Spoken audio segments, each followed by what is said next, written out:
Gente, ó, bom dia para todo mundo. Tão bom revê-los assim, né? Mesmo que todo mundo mascarado, mas da gente poder discutir a aula presencial, acho que fica mais fácil a gente ter o feedback, discutir as atividades, né? Antes de entrar na aula de hoje, eu vou passar para vocês como é que vai funcionar nas questões das atividades, a questão das nossas notas, né? Quando a questão na N1, para quem se lembra, a nossa nota era dividida entre as atividades e uma avaliação, né? A avaliação valia 3 pontos, as atividades valiam 7, e aí naquela semana que vocês teriam a PI encerraria a nota da N1 e iria para a nota da N3, da mesma forma das atividades, correto? E aí o que acontece? Então a nossa nota da N1, eu deixei ela toda para a questão das nossas atividades. Eu acho que passando mais uma prova, e aí, então a nossa N1 vale 10 pontos, são as atividades que nós fizemos, tanto aquelas que eu já entreguei e tem as outras para entregar, tanto aquelas que nós fizemos que vocês colocaram lá no portal. Então, a nossa nota da N1, eu deixei ela todas com atividades, que eu acho que não gera prejuízo para ninguém, eu acho que fica mais fácil. É igual eu disse a semana passada lá, que estava na aula, né? O interesse nesse semestre é que vocês aprendam, que vocês levem, porque a forma de cobrar fica muito diferente, aí eu acho que prejudica a questão da nossa distância, a gente não sabe como é que vai ser o dia de amanhã, então a gente fazendo assim nós não temos problema. E eu vou fazer assim da mesma forma com a N3. Então naquela semana do dia 24 até o nosso encerramento de aula, que nós temos as atividades, eu também não vou passar outra prova, eu vou deixar as atividades, e aí ao invés de dar aquela prova valendo 3 pontos, eu vou passar uma atividade valendo 3 pontos em específico para vocês entregarem na última semana de aula, que é uma atividade diferente, sobre jurisprudência, vocês aprenderem a fazer pesquisa de jurisprudência, eu acho que fica mais válido, né? E aí nós teríamos só aquela avaliação que nós já teríamos de 10 pontos lá na última semana de aula. Então aí quer dizer, se você fez todas as atividades, fez tudo direitinho, você não vai ter problema quanto a isso. Eu achei que dessa forma fica uma coisa mais tranquila para nós nessa situação que nós encontramos, né? Como eu disse no primeiro dia, o objetivo aqui, você vê que é a questão de corrigir, entregar, devolver e tal, é que vocês aprendam. Então, se não fosse dessa forma, eu acho que poderia gerar prejuízo pessoal. Então, essa é a primeira parte que tem que falar. Segunda, eu nem trouxe as atividades hoje, eu achei que o pessoal hoje ainda ia faltar bastante, está todas corrigidas de vocês, já está todas lançadas. E aí o que acontece? Aquelas atividades foram corrigidas há mais tempo, eu posso entregar para vocês, mas eu não posso receber e entregar atividades físicas para vocês. Por quê? Porque o papel é uma forma de contaminação. Então, foi orientado pela Secretaria de Saúde, pelo professor Rodolfo, como é que a gente poderia fazer com as atividades, para a gente não ter esse contato, entrega papel, pega papel, entrega papel, isso não seria legal nem para vocês, nem para mim. Você imagina, eu corrijo aí umas 300 atividades por semana, imagina, quer dizer, não adiantaria nada, você tem o maior cuidado do mundo, mistura papel, pega lá, coloca tudo junto e no final das contas não sabe. Então, para evitar qualquer tipo de problema. Então, o que nós vamos fazer? Eu deixei para entregar semana que vem, para a gente poder explicar hoje, passar a aula de hoje, explicar a questão da nossa forma avaliativa, a questão da atividade, e aí vocês têm, acho que de vocês ficaram 2 ou 3 atividades, 2, né? De vocês foram 2 que eram faltando, não é? Para devolver para vocês. Alguns faltam 3, outras 2, não é isso? Se não me engano é isso. E aí então, eu devolvo essa atividade para vocês, e aí eu vou deixar aberto lá no portal uma atividade escrita entrega, protocolo de atividade. E aí você devolve essa atividade por lá, aí fica tranquilo. Você guarda a atividade, eu recebo ela, corrijo por lá, verifico se está feita a correção e assim por diante. E aí você não tem essa questão de entregar atividade, pegar atividade, e acho que evita o maior problema que a gente tem agora, joia? E serve como protocolo. Então, por exemplo, nós entregamos uma atividade hoje, na semana que vem vai estar lá. E aí a atividade que vocês me mandaram, depois vocês vão começar a receber, vocês vão ver, eu vou responder para vocês na forma de relatório. Então, por exemplo, tem a peça, tem o relatório dela, que está certo, que está errado, se tem que refazer, não tem. Foi o jeito mais fácil que encontrei. Porque se eu fosse imprimir também todas, eu ia ter que imprimir, corrigir, digitalizar, colocar, ia ficar assim, um sistema que provavelmente demoraria uns 3 semestres para receber uma peça. Porque imagina, imprimo, corrijo, digitalizo, devolvo, você vai, então assim, e aí não tem problema. E aí, eu deixo a cargo de vocês, eu não vou obrigar você fazer ela digitalizada, digitada ou manuscrita. Eu recomendo o manuscrito pela questão do tempo que vocês precisam conduzir esse tempo, ter a questão de como é que fala? O manuscrito demora muito mais que o digitado, então, mas eu vou deixar a cargo se você quiser tanto mandar ela digitada, tanto o manuscrito, eu vou receber da mesma forma, então pode ficar tranquilo. Daí, como eu disse, Tudo é diferente, então a gente tem que fazer diferente. Não adianta obrigar você a fazer manuscrito, eu receber, e aí tipo assim, então fica a cargo de vocês. Se for fazer manuscrito, faz manuscrito, né, tira foto, digitaliza, coloca lá. Se for feito no computador, da mesma forma. Então pode ficar tranquilo quanto a isso, tá? Então fica dessa forma. Então as atividades da N1, elas fecham dia 24, tá? A do estágio, nós vamos ganhar a gente ganha mais uma semana, né, por causa da questão das atividades, a gente tem que ter uma semana a mais, a nota de estágio ela não fecha junto com a da faculdade, então a gente tem essa uma semana a mais para poder colocar, beleza? Então é isso, então, entendeu? A N1 fica nas nossas atividades, então quem fez suas atividades, está tudo direitinho, vai ter uma nota tranquila, quem fizer, então a ideia é que vocês participem, façam um negócio bonitinho, beleza? Dúvidas? Eu não ouvi. No portal? No portal já, mas sabe o que acontece? Eu observei que o pessoal, como eu deixei aberto para a pessoa, acho que trocar atividade, tem um monte diferente. Então o que eu vou fazer? Eu vou esperar dia 24. Isso que eu vi porque para mim ele aparece que foi mexido. Então, eu vi que teve um monte de gente que teve, mas não teve problema, porque eu deixei de propósito mesmo aberto. Aí, tipo assim, o que eu já tinha feito, eu vou ter que fazer, olhar tudo de novo para ver se está igual, não está. Mas aí eu envio para vocês o relatório de correção para saber certinho, beleza? Certo? Então, gente, hoje, se Deus quiser, pela última vez, então a gente discute petição inicial, para a nossa próxima aula a gente entrar em resposta ao processo, tá? A ideia hoje, então, é que a gente veja uma inicial do começo ao fim, de uma forma bem rapidinha, né? Nós temos aí um tempo menor, porque agora vocês já sabem a estrutura, mas vocês não esquecerem nada, lembrarem como é que, quando for montar uma peça, fazer um esqueleto básico, então tem um esqueleto que a gente tem um macete, vocês se lembram das nossas primeiras aulas, eu ia sempre colocando aqui, bloco 1, bloco 2, A, B, C, D, aquele é um macete que a gente faz, eu sempre ensino para os alunos da faculdade, sim, para não esquecer na hora de montar uma peça, porque não é raro a gente ver a inversão daquele tópico, aí esquecer algum tópico. E aí o que acontece? Por exemplo, a pior parte que pode acontecer não é nem aquela parte inicial, é na parte que vem da fundamentação para baixo, ou seja, daquela parte que pega preliminarmente dos direitos dos pedidos. Para vocês entenderem, essa parte numa peça é que faz, por exemplo, mais ponto. É que, por exemplo, na prática real, é a coisa mais importante. Por isso, essa comparação, tanto para o concurso, OAB, e na vida real. Porque se você não fundamenta uma peça de forma correta, o juiz pode dar inépcia inicial, ele pode dar indeferimento da sua petição. Então, é a parte que tem que ser mais observada. Então, quando a gente se depara com a peça, a primeira coisa que a gente tem que lembrar é o quê? O endereçamento. E aí, como regra de endereçamento, nós podemos olhar o 53 do CPC, que é aquele que traz as regras processuais lá, foro do autor, e assim por diante, assim como as leis especiais. Por que eu estou dizendo isso?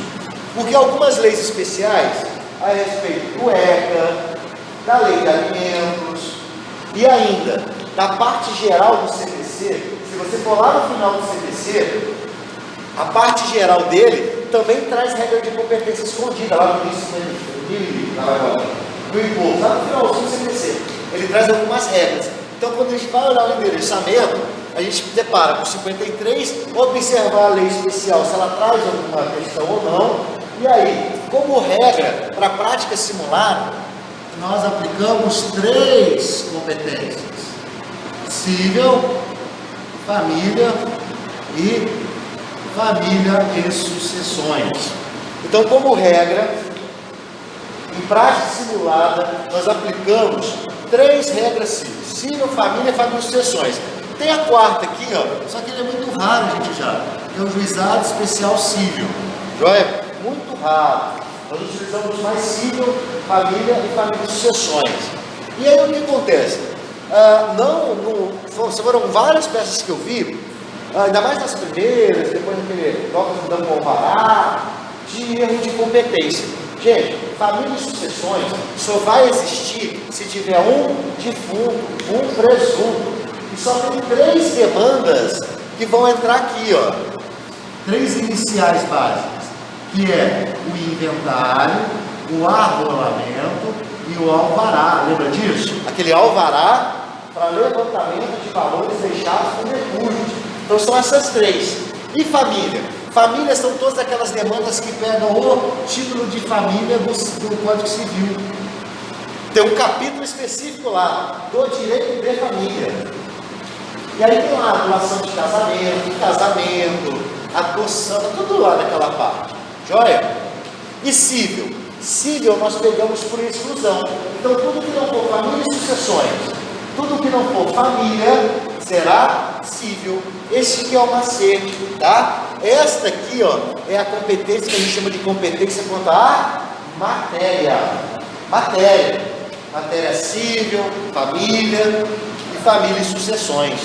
E aí nós temos a competência do foro. Qual que é a competência do foro? É o local que essa demanda vai ser distribuída. Joia? Que também tem regras do 53. Que aí pode ter as regras quanto à pessoa, o chamado de forma errônea, mas foro privilegiado. É aquelas que, por exemplo, se houver menor, a demanda deve ser proposta a domicílio do menor. Se tiver idoso, domicílio do idoso, e assim por diante. Se for ação de alimentos, sempre no foro de quem está pedindo, de quem recebia ou que quer receber alimentos. Está lá. Então, quando eu vou fazer o meu endereçamento da peça, eu já tenho que ter em mente a competência. Vou dar exemplo aqui, né? Civil. Aqui, então, é a competência quanto à matéria.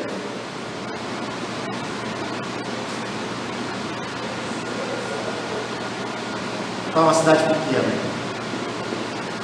Olha só, e lá a competência é quanto ao foro. Joia? Se tem dificuldade em saber a competência quanto à matéria e quanto ao foro, uma dica que eu dou para vocês é procurar o livrinho, tem na internet, o livrinho do Rinaldo Gonzalez, chama Manual de Processo Civil. Ele traz a primeira parte só sobre teoria geral do processo. Essa é a primeira parte do processo civil. Teoria geral do processo, é uma dica. Tá? Se você tem dificuldade de identificar a competência, porque as regras de competência são bem grandes. Tem competência aí, hierárquica vertical, hierárquica horizontal, regra para falar, né? Não deixa de olhar. Fiz isso. Oi? Rinaldo Gonzalez. É o Manual de Processo Civil. O livro dele é bem bom. Na pior das hipóteses, se você não conseguir encontrar, você me lembra que eu dou de TGP também. Você me manda uma mensagem lá no grupo, alguém me lembra, mas hoje, mais à tarde, eu mando minha apostila lá, a minha apostila TGP tem essa parte lá também. É reduzido, bem mais reduzido que mais tem, que é uma terceira, né, mais gente. Beleza, fiz isso daqui, 10 a 15 linhas. Gente, ó, a qualificação, eu acho que é que a galera não tem errado, porque assim, eu acho que todo mundo pegou o jeito de fazer qualificação, então meio que deslanchou. Eu nem vou perder muito tempo falando de qualificação aqui, porque o pessoal foi direitinho, as peças que eu tenho visto, e eu sempre faço uma amostragem toda semana, ver como é que tá as peças, eu vi que só a qualificação, eu acho que não é o problema de vocês mais, acho que é o problema de vocês já vão falar. Então eu vou colocar aqui, tá, só a qualificação completa do autor.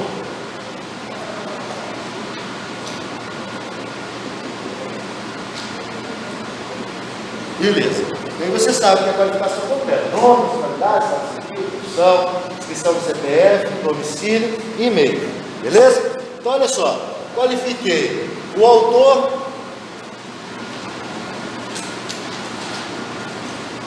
Vou lá para o advogado, que também não tem tido problemas. Vou colocar uma reticência aqui, tá? Também. Qualificação do autor, do advogado e do réu, está bem suave para vocês. Porque assim, qualquer coisa que você pegar, alguém esqueceu de colocar a procuração anexa, mas é mais um erro de esquecimento que um erro de não saber, porque não é um padrão. Então, beleza. Então, qualificação do autor, através do advogado, qualificação completa do advogado, e aí agora nós vamos começar a discutir. Bem respeitosamente, a presença de voz. Excelência, confuso. Gente, olha só. A pré-fundamentação da peça, vou colocar aqui no cantinho, ó. Se você lembrar, ó.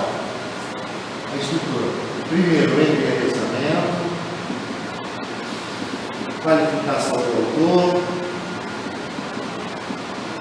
qualificação do advogado, pré-fundamentação da peça e notação. Olha só, o que colocar na pré-fundamentação? Gente, errar por excesso na pré-fundamentação não tem problema. Exemplo, você viu que a regra de competência dessa ação está lá no 53, inciso 2. Beleza, o professor coloca ele, você não precisaria colocar ele, mas se você colocar, não está errado. Joia?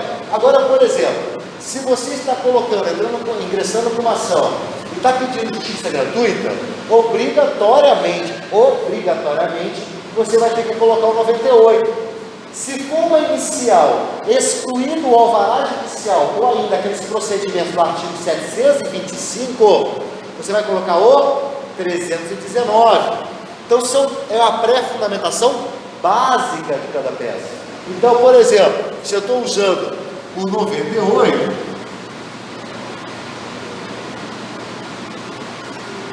se eu vou pedir justiça gratuita, ele entra aqui.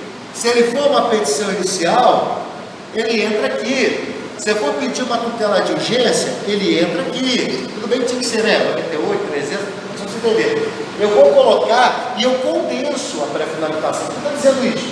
Porque às vezes parece que a gente se esquece. Aí, por exemplo, você colocou o 319, aí você coloca 319, CPC. Aí você coloca, por exemplo, artigo 5º da CNF, fala, putz, esqueci o 98. Aí você coloca, tem problema? Não, não tem problema. O ideal é que a gente condense a pré-fundamentação de cada norma. Então, por exemplo, eu vou colocar o 98, o 300 e o 319 do CPC. Aí eu vou para o Código Civil, eu vou usar o artigo 9, 16, 37, 90 do Código Civil e assim por diante, joia? Mas, professor, se eu esquecer, se coloca onde der, não tem problema, joia? Não pode, o ideal é não deixar de colocar. Beleza, eu coloquei aqui. Eu acho que a questão é o que colocar aqui. E aí, dica para vocês: se for inicial, nós vamos partir do 98, 219 e algumas vezes do 300, do CPC. Eu dou a dica de começar pelo CPC, porque esse daqui, exceto o alvará judicial, sempre vai ter o 319, exceto o alvará judicial e ainda aquele do 725. Nós só fizemos um do 725, mas tem a subrogação, tem a questão da emancipação, do 725. São outros procedimentos de jurisdição voluntária. Você começa pelo CPC. E aí, é o que eu falo, eu faço uma inversão. E aí você vê, aí você começa agora pela ordem hierárquica. Tem CF? Tem, beleza. Vamos supor que fosse uma ação de danos morais, materiais, sei lá. Aí sim, ó, aí você coloca artigo 5º, inciso 10, beleza, da CF. Aí você fala, vou usar o Código Civil, joia, então vou usar o 186 e 927 do Código Civil. Aí você fala, é ação consumerista, beleza, então eu vou usar o 6º, inciso 6 do CDC, e assim por diante. Essas fundamentações aqui, gente, necessariamente você vai usar ela na fundamentação da sua peça, com a exclusão do 319, que já é o próprio requisito da peça inicial. Então, você está usando ele o tempo inteiro. Mas os outros, todos que você colocou aqui, você vai usar. Não estou dizendo isso, porque teve uma galera, por exemplo, naquela peça do, não sei se foi anulação do negócio jurídico, ou se foi na outra, não lembro qual das duas, que colocou, por exemplo, o artigo 6º, inciso 6, artigo 6º, inciso 8º, colocou um monte, 40, e não, tipo assim, na fundamentação, ó, nem passou por ele. Então, a pré-fundamentação é a indicação, olha, o João da Silva, através do advogado, está vindo aqui, excelência, com base neste direito, entrar com tal ação. Esta que é a ideia. Dá o pré-fundamento, ou seja, ele está fundamentando aquilo que ele vai fazer. Joia? E aí, então, o verbo é propor. Lembra que a exceção da inicial é o alvará também. Lembra que o alvará é o patinho feio das peças iniciais. Aqui é requerer, não é propor. Lembra disso? Ele é todo diferente. Joia? É família e sucessões, não é família. Joia? E aí vem o nome da ação. Até aqui, beleza. Vou nem perder tempo aqui, porque aqui está ok.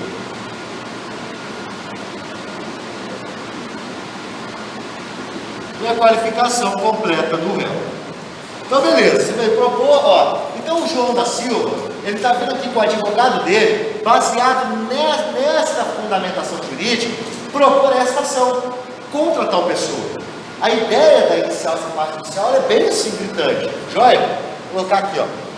Esse aqui é o macete, você nunca esquecer a estrutura da peça, ó.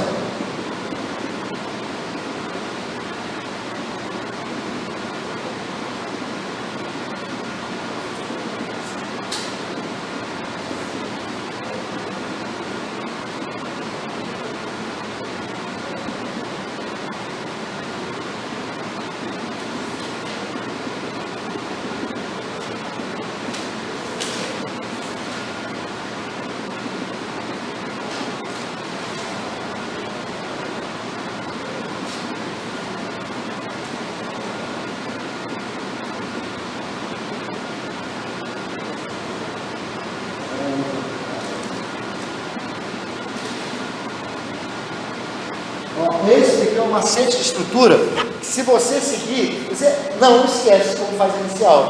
Endereçamento, qualificação do autor, qualificação do advogado, pré-fundamentação, nome da ação, qualificação do réu, dos fatos, preliminarmente, dos direitos, dos pedidos, valor da causa e fechamento. Esta aqui, você fala, eu esqueci de colocar cidade, barra, UF, data. Isso perde pouco. Numa petição, por exemplo, você não teria inédita de inicial por causa disso. Sabe por quê? Porque na hora que você faz o protocolo da peça, se for PJE, se for físico, ele sai errado. Então isso não geraria problema. Joia? E aí o fechamento. Aqui tem uma galera que esquece, gente. Olha isso aqui, ó. Conforme fatos e fundamentos a seguir expostos. Joia? Então eu fechei essa primeira parte da peça aqui, ó. Por isso que nós chamamos aqui de bloco, o primeiro bloco. Se a gente separar isso, beleza? Então a gente separa essa primeira parte da peça num bloco, ó. Esse é o primeiro bloco da peça. Joia? E aí então, nós entramos nos fatos. Os fatos também, ele não tem muito segredo. Não tem muito segredo. Fazer fato não é tão complicado. Só que o que a gente observa? Para poder fazer um fato legal, o fato tem muito a ver com redação. Isso daqui não tem nada a ver com direito. Tipo assim, nada a ver mesmo. Você não precisa ser o Einstein do direito para saber fazer os fatos da petição.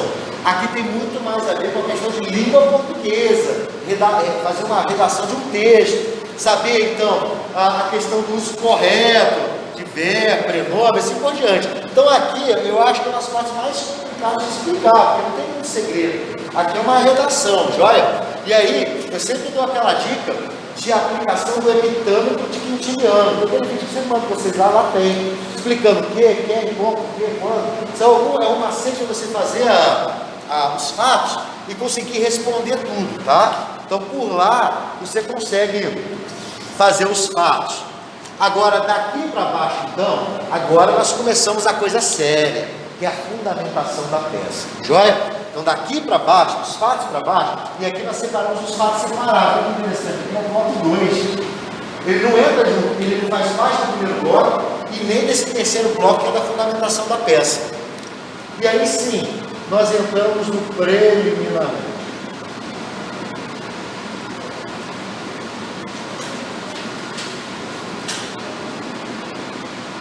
Olha só, lembrando que preliminarmente cabe tanto na inicial, tanto na contestação. Agora, preliminares são aquelas previstas no artigo 337 do CPC. Cabe preliminar em contestação, as preliminares de mérito. Por isso nós vamos escrever aqui, ó, das preliminares. Preliminares estão lá no artigo 337 do CPC, que diz assim, ó, incumbe ao réu, antes de discutir o mérito, discutir as preliminares de mérito, que é lá, nulidade de citação, incompetência absoluta, incompetência relativa, e assim, incorreção do valor da causa, e assim por diante. Então o tópico correto é preliminarmente. Estou dizendo isso porque tem gente que dá as preliminares, aqui não é preliminares. Na contestação, por exemplo, na semana que vem vocês vão ver. Na semana que nós vamos ver a contestação, vocês vão ver a estrutura tópica dela. Eu tenho preliminarmente e tenho preliminares. Por isso que tem que saber a diferença. Joia, a primeira preliminarmente que nós colocamos na peça, se houver, é qual? Justiça gratuita. Sabe por que ela é a primeira? Vocês lembram daquele caso lá da petição que vocês tinham que fazer a manifestação da audiência? Tinha uma decisão do juiz. Receba a inicial, estava lá, defina os benefícios, porque a primeira coisa que o magistrado faz é a análise, então, da justiça gratuita. Primeiro que eu digo, depois de ver que você preenche os requisitos da inicial. Porque lembra, ó, o juiz, ao receber a inicial, pode indeferir sua petição inicial, artigo 330. Ele pode dar improcedência liminar do pedido, 332. Ele pode mandar você fazer a emenda inicial, 321. Se não for caso desses três, agora então ele fala, ó, sua petição preenche os requisitos mínimos. Vamos ver o que você quer. Aí ele vai analisar. Fez o recolhimento das custas processuais? Vamos ver lá. Não tem guia. Olha aqui, ó, está pedindo justiça gratuita. Sabe por quê? Porque a primeira coisa que você faz, se você se lembra bem, quando você vai distribuir uma ação, é recolher as chamadas custas iniciais do processo. Você vai lá no site do TJ, gera um boleto, para quem não tem prática do processo, vocês entenderem. Gera um boleto lá, eu pago esse boleto, quando eu vou entrar com a inicial, eu já entro com a inicial e o boleto pago. Ou eu peço a justiça gratuita. Porque se eu não pedir justiça gratuita e não pagar o boleto, o juiz, ao receber a inicial, fala, ó, intime o autor para que junte aos autos cópia do comprovante de recolhimento das custas iniciais, sob pena de extinção do feito. Então a primeira coisa que ele vai fazer vai ser isso. Então por isso que a primeira coisa que nós colocamos aqui, se houver, é a justiça gratuita. Joia? E aí, lembrando então, a justiça gratuita está prevista lá no artigo 98 do CPC. Tem previsão constitucional? Tem, que o Estado promoverá, mas aquela fundamentação ela não é procedimental, ela é genérica. Por isso que nós usamos o 98, nós não precisamos usar aquele da Constituição que só diz que o Estado promoverá acesso à justiça. Ou ainda, nós não utilizamos o 1060/50. Por que eu estou dizendo isso? Foi bem engraçado. Porque assim, ó, nas nossas aulas aqui, eu sempre falei 98, 98, 98. Quando começou as atividades pelo portal, começou a aparecer um monte de 1060/50. Por quê? Porque os modelos da internet fundamentam naquela lei antiga. E nós não usamos mais 98 desde 2000, a 1060/50, desde o Código de 2015. Então só há 5 anos, entendeu? Então, a fundamentação da justiça gratuita, ela baseia-se no artigo 98, lá supre, porque tem todo o procedimento de concessão, de denegação, de revogação e de impugnação. São os 4 procedimentos da justiça gratuita. Joia? Então aqui nós já superamos. Então nem todo caso vai ter justiça gratuita. Lembra? Você vai ter que ter lá um pouco de estômago para analisar o caso prático e ver se cabe ou não cabe justiça gratuita. Tem que ser malandro. Fiz isso daqui. O próximo que vai ter, nos termos do artigo 334, olha que interessante, é a tutela de urgência. E aí, existe uma tutela nominada, que a gente usa muito nas ações de família, lá em alimentos. Como é que chama? Aquela tutela de urgência que tem nome próprio, lá na lei de alimentos. Qual? Alimentos provisórios. Então aqui, ó, é o local que eu vou usar a tutela de urgência ou alimentos provisórios. Por que eu estou dizendo isso? Porque lá no 334 diz assim, ó, que o juiz designará a audiência, blá, blá, blá, blá, após análise de tutela de urgência. Ou seja, se houver pedido de tutela ou de alimentos provisórios, ou alimentos provisórios, ele entra depois do tópico da justiça gratuita, que também será a primeira coisa que o juiz vai analisar. Ele analisa então o pedido de justiça gratuita, depois, por exemplo, ele analisa o pedido de tutela de urgência ou de alimentos provisórios. Por que ele analisa aqui? Porque aqui é uma decisão que nós chamamos de inaudita altera pars. Isso quer dizer, sem ouvir a outra parte. Então ele vai analisar isso aqui assim que ele recebe a inicial. para garantir o resultado útil do processo. Lembra disso? Vocês aprenderam lá no processo civil? Joia? Chamar a atenção que a tutela de urgência, ela sempre tem que ser muito definida. Ou seja, eu vim falar, eu quero que seja deferida a tutela de urgência a fim de que, aí você coloca lá que o nome do autor seja retirado da SPC e Serasa, pena de multa, ou ainda, que o autor, eu não lembro, aqui nós temos uma de tutela, né, fizemos, é da anulação de negócio jurídico, isso? Fizemos, lá dizia então que, não lembro, que ele não precisaria pagar as parcelas já vencidas e nem as que vencerem no curso do processo, e ainda proibir a inclusão dele no SPC e Serasa. O pedido, gente, da tutela, ele tem que ser o mais objetivo possível, não pode ser genérico, então cuidado com isso. E alimentos provisórios? Alimentos provisórios, eu chamo a atenção de vocês, a questão de valor e forma, joia? É muito legal, quando eu vejo lá assim, pede o deferimento dos alimentos provisórios no valor de R$1 correspondente a 1%. Lembra que eu disse que esse era o exemplo que eu dei? Mas eu tenho um padrão para vocês. Pede um salário, pede meio salário, pede 2 salários, mas R$1 não, é sacanagem com o menininho, tadinho. Joia? Fiz isso. Qual que é o próximo aqui? Eu vou colocar só um asterisco aqui, tá? Ó. Por que o asterisco? Porque aqui eu poderia ter o que também? A inversão do ônus da prova, tá? Lembrando que essas 3 aqui, eu vou colocar asterisco grandão, nem toda ação vai ter, como aqui não vai ter, ó. Então, nem toda ação vai ter justiça gratuita, nem toda ação vai ter tutela de urgência, nem toda ação vai ter alimentos provisórios e muito menos inversão do ônus da prova. Mas se tiver, aqui é o lugar. Joia? Professor, qual que eu coloco primeiro? Se tiver tutela de urgência e inversão, começa pela tutela, depois a inversão, beleza? Próximo, então, da audiência. Oi? No caso da inversão do ônus da prova, ela cabe no Código Civil também ou só no CPC? Para ocorrer porque tem a divisão dinâmica da prova, que é matéria do CPC. A inversão do ônus da prova, ela é aplicada na questão consumerista. Então aqui eu uso CDC. Se for a divisão dinâmica da prova, que aí está lá no CPC, aí é outra coisa. É aquele que nas 3 hipóteses que o CPC coloca, pode haver esse compartilhamento, essa divisão de produção de prova. E aí não precisa ser consumerista, pode ser em qualquer ação, tá? Da audiência de conciliação e mediação. Lembra aqui que se o caso nada mencionar, é porque ele quer audiência, é o texto do óbvio, né? Óbvio pela realização. Se o texto, se só vai colocar que ele não quer, se o caso de forma clara lhe trouxer que ele não tem interesse na conciliação e mediação. Então, como regra, nós utilizamos quase todos os casos que ele opta pela audiência de conciliação, expresso 319, inciso 7, blá blá blá. Beleza? Fiz isso daqui, gente.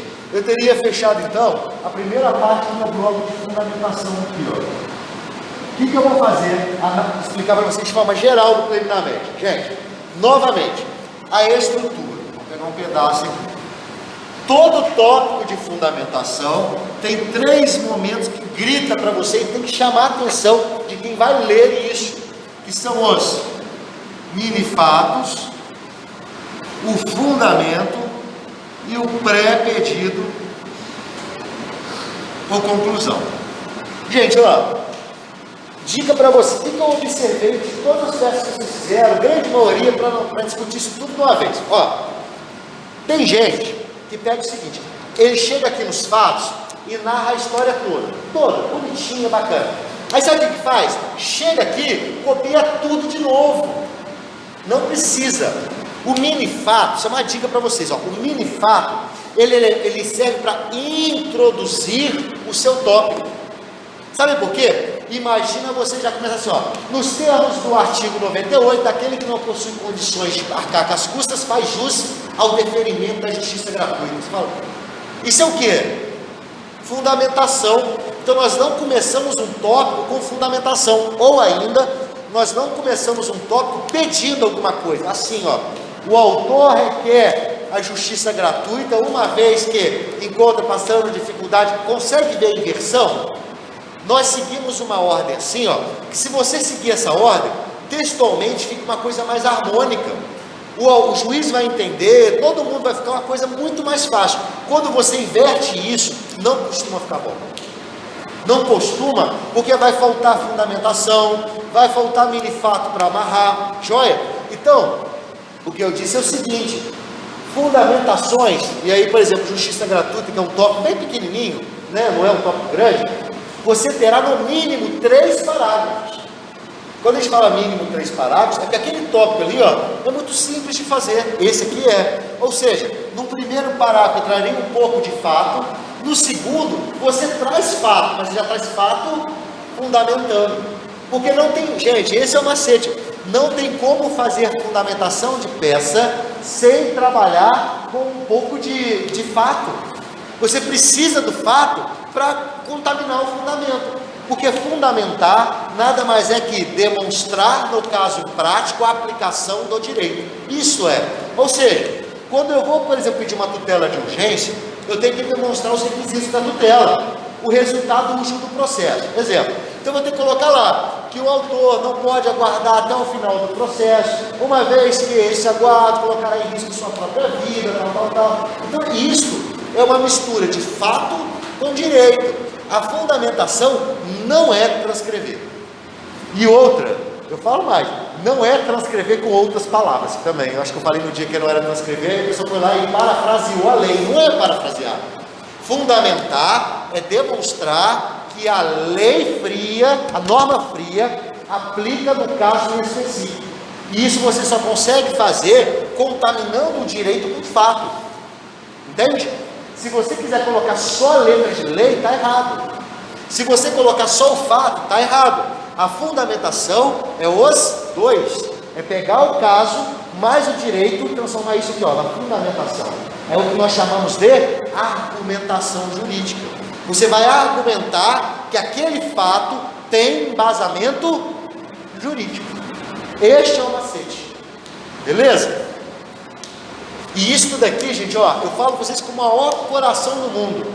Quem dominar isso aqui vai ser um ninja do direito. Pode ficar tranquilo, sabe por quê? Porque é aqui que está a diferença da nossa profissão para todas as outras profissões. É aqui, ó, argumentação jurídica.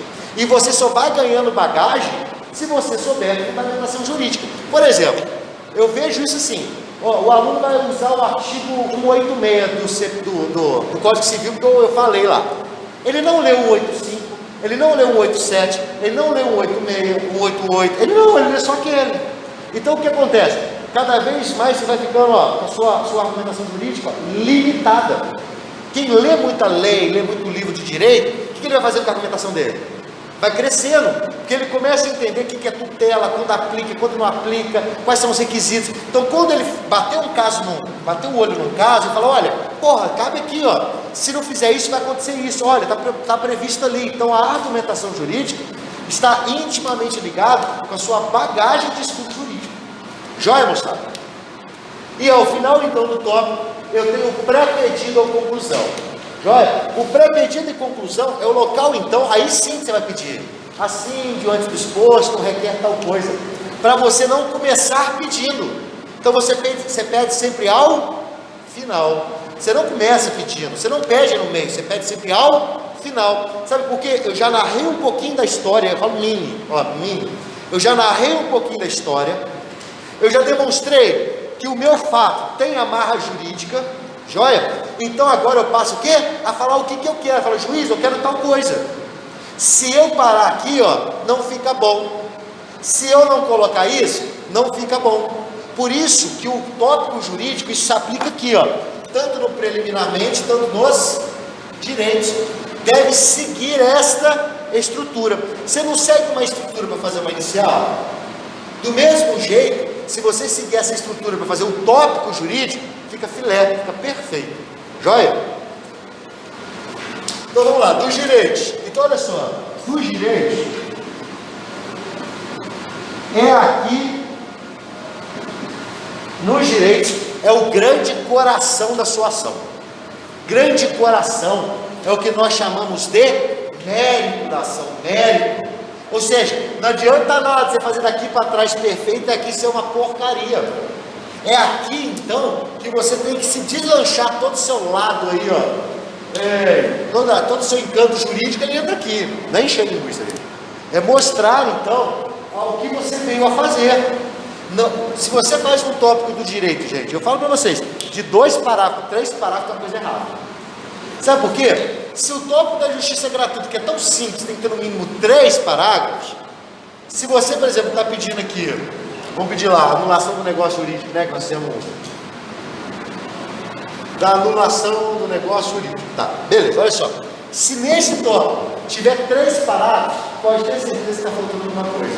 Sabe por quê? Na anulação de negócio jurídico, primeiro, eu vou colocar o mini-fato, vou dar exemplo nessa peça que vocês entenderem. Primeiro parágrafo, mini-fato. Segundo, a anulação de negócio jurídico é uma relação que? De consumo. Mas para eu poder falar que tem uma relação de consumo, eu tenho que demonstrar a relação de consumo, que está prevista no artigo 2 e 3 do Código de Defesa do Consumidor, que diz quem é fornecedor e quem é consumidor. Se você então não criar um parágrafo de fundamentação aqui, ó, o primeiro, dizendo que isso aqui trata-se de uma relação consumerista, como é que você depois vai apontar o 42, que é a repetição do débito, ou ainda como é que você vai pedir os danos morais da relação de consumo, e assim por diante. Se eu vou apontar uma relação consumerista, eu vou usar, por exemplo, naquela que nós fizemos da repetição do indébito. Como é que você vai colocar uma repetição de indébito que fundamenta apenas e tão somente no 42? Porque a anulação do negócio jurídico, que até no dia eu expliquei, no dia que aquela revisão da semana passada eu falei, né? Na anulação do negócio jurídico, você podia ou não usar o CDC? Deve, mas podia ou não, porque tem previsão no Código Civil. Agora, por exemplo, a repetição de indébito pago em dobro só está escrito onde? No 42 do Código de Defesa do Consumidor. E para eu usar o 42, eu vou ter que mostrar que é uma relação de consumo. Então, olha só, naquela anulação de negócio jurídico, primeiro parágrafo, relação de consumo. O caso em tela trata-se de uma relação de consumo, uma vez que nitidamente o réu é fornecedor, uma vez blá blá blá blá. De outro norte, o autor é consumidor, uma vez que é consumidor final, adquiriu o produto da empresa de cartão de crédito, blá blá blá. Assim, resta preenchido os requisitos da relação de consumo. Ó, um parágrafo. Beleza. Segundo, qual que seria? O segundo, professor, nós vamos discutir a repetição do indébito. Ou seja, se eu demonstrei que tinha cabimento lá a relação de consumo, agora eu vou te mostrar que cabe a repetição de indébito. Aí seria um segundo parágrafo aqui, ó, dentro da fundamentação, só para discutir o artigo 42. Então eu teria nesse tópico aqui da anulação, no mínimo, um parágrafo de mini-fato, 2 parágrafos de fundamentação e um parágrafo de pré-pedido ou conclusão. Conseguiu entender? No mínimo, nós podemos condensar fundamentações. Exemplo, você vai pedir dano moral. Nesse caso aqui, vamos supor que tinha dano moral. E aí o que você faz? Primeiro parágrafo, mini-fato. Segundo parágrafo, você fala, já que eu já mostrei que tem relação de consumo, professor, eu vou pedir dano moral que está previsto lá no Código de Defesa do Consumidor. Só que aí eu vou falar com você, não é a mesma coisa que está escrito no Código Civil? Aquele que causar dano a outro fica obrigado a repará-lo, mesmo que moral? Então o que eu posso fazer? Eu fundamento em um parágrafo e condenso a fundamentação do 86, do 927 e do artigo 6º, inciso 6. Isso é um macete. Sabe por quê? Porque, muito embora sejam normas divergentes, eles tratam a mesma matéria. Conseguiu entender a diferença? Então, se eu tiver que demonstrar o cabimento de uma coisa, eu faço separado. Se eu não tiver, se for o mesmo conteúdo jurídico, eu posso condensar. Claro, professor, mas olha só, eu poderia colocar um parágrafo só do dano moral na esfera consumerista e um outro só na esfera civilista, perfeito, ficaria tipo top, porque no mínimo vai ter mais um que da Constituição Federal ainda, que é do artigo 5º, inciso 5, artigo 5º, inciso 10, né? Então, no mínimo que eu teria aqui de fundamentação dos danos morais seriam 2 parágrafos de fundamentação. Conseguiu entender? Por que eu estou dizendo isso? Porque a maioria do pessoal faz 3 parágrafos e nem fundamenta. E aí, por exemplo, fala, mas eu contei um mini-fato ao final pedi. Não adianta nada. Porque existe uma máxima no direito que é assim, ó, Não existe pedido sem fundamento, nem fundamento sem pedido. Olha que interessante. Então, se você vier aqui só pedir, você não vai ganhar. Se você colocar o fato, o fundamento e não pedir, você também não vai ganhar, porque o juiz está adstrito daquilo que ele é imposto a julgar. Ele é legalista, lembra disso? Ele não pode chegar e falar: tadinho, vai, toma dando moral aqui, ó. Você não pediu dando material, toma também. Ele não é Papai Noel. O juiz, ele está preso naquilo que ele tem que julgar. Então eu fundamento, e isso daqui, gente, esse complexo é considerado como fundamento dentro do tópico, tá? E ao final eu tenho que pedir. Porque se eu não pedir, o juiz também não vai definir. Olha que doideira. Joia? Tá quase, meu Deus. Então vamos lá. Feito isso, entramos nos pedidos. E aí nos pedidos, gente, tem um macete. Como eu disse para vocês, toda inicial, e vocês vão ver semana que vem na hora que a gente fizer a contestação, a gente começa lá pelo recebimento. Vocês viram isso? O recebimento da inicial em todos os seus termos, documentos anexos. Toda inicial vai ter? Sim. Toda, professor? Sim. Por isso que você não esquece ele. Joia? O segundo. Aí a partir do segundo, então, você vai seguir o que é? A ordem do preliminarmente. Então, se tem justiça gratuita, o que você vai fazer? Começa a pedir justiça gratuita. Se tem tutela de urgência, você pede a tutela de urgência. Se tem, vai ter o tópico da audiência, coloca o tópico da audiência.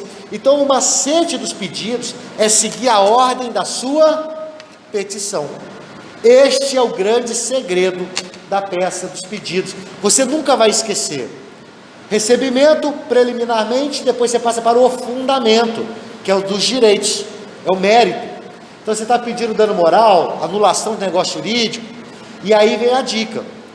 Todos os pedidos são feitos, todos os tópicos dos direitos são feitos separados. Então, se eu estou pedindo anulação de negócio jurídico e danos morais, eu vou ter um pedido de anulação e outro pedido de dano moral. Porque o juiz, ele pode julgar parcialmente procedente. Ele pode entender que anula o negócio jurídico, mas que não cabe dano moral. E se eu faço o pedido de uma forma, de uma vez só, ele pode o quê?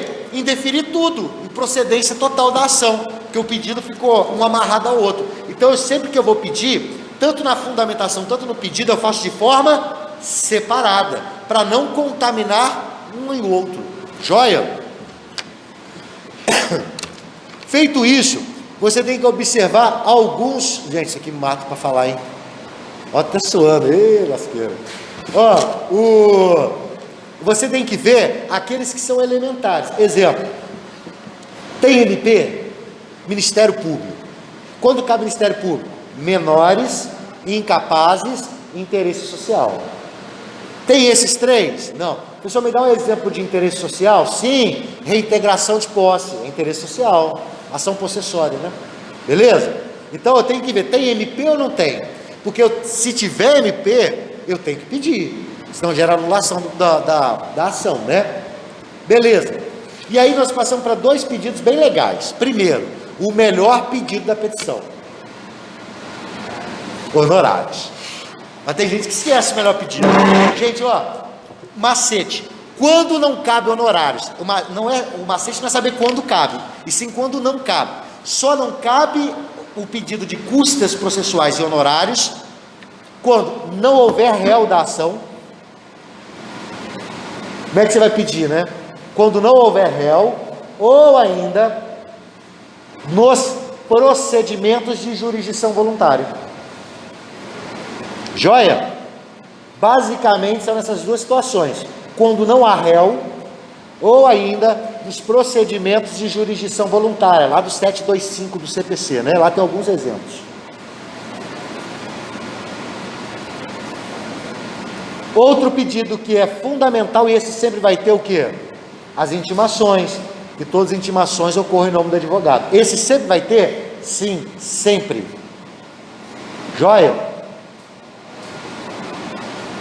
Fiz isso então, pedido de produção de prova. Eu acho que a produção de prova está bem tranquilo, pelo que eu vi lá, não foge muito à regra, né? Então é mais tranquilo.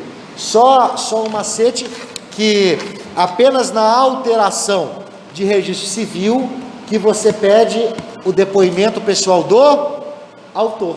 Só nesse caso, um dos poucos casos, inclusive. E, em regra, você pede depoimento pessoal do réu, só do réu, e não do autor e do réu.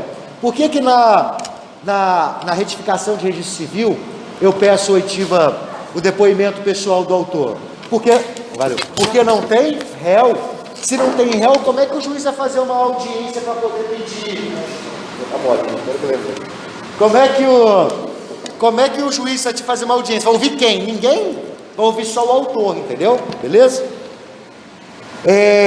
Valor da causa. Gente, vocês não estão se atentando ao artigo 292. Para quem não sabe ainda como faz valor da causa, é só olhar o artigo 292. Lá ensina como é que calcula valor de causa de todas as ações. Joia? Então, por exemplo, aquela de repetição de indébito com danos morais, ela é chamada de ação cumulativa, porque cumula, não é isso? Então eu vou pedir a repetição mais o dano moral. Se a repetição era 8 mil e você pediu 50 mil de dano moral, então o valor da causa será de 58 mil. Se for uma ação só de dano moral ou só dano material, é o valor que você está pedindo. E o que eu chamo a atenção são nas ações que não envolvem valor. Exemplo, a retificação do registro civil.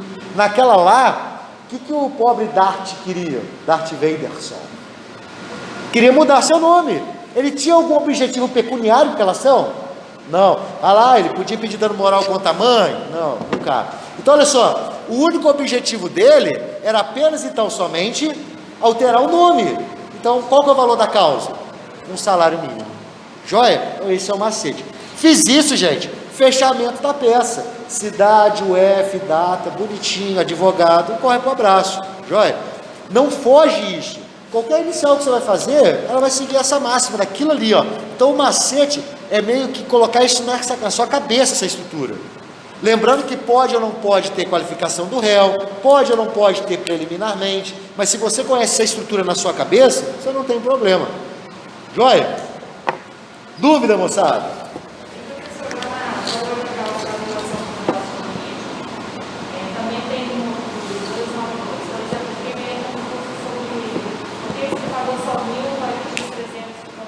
Porque o objetivo da discussão do negócio é o contrato.